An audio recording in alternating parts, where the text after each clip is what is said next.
யூடியூப்ல போய் எந்த பாஸ்டரை குறித்தும் எந்த ஊழியக்காரனை குறித்தும் எந்த அவதூறான செய்தி போடப்பட்டிருந்தாலும் அதை நீங்கள் கேட்க கூடாது.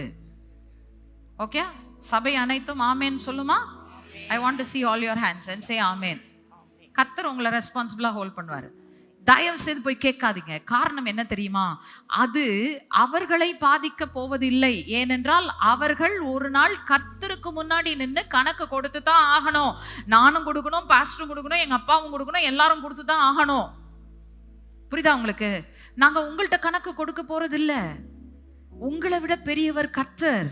எங்க நித்திய வாழ்க்கை, எங்க வாடாத கிரீடமும் அவர் கையில இருக்குங்க.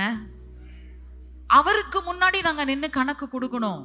அப்போ நாங்க அங்க கணக்கு கொடுக்கணும்ன்ற பயத்தோட ஊழியம் செய்தாதான் எங்களால ஊழியம் செய்ய முடியும். மற்றவர்கள் சொல்வதை காதிலே வாங்கி கொள்ளாதீர்கள். அது எங்களை கெடுக்க போவதில்லை, உங்களைத்தான் கெடுக்க போகிறது.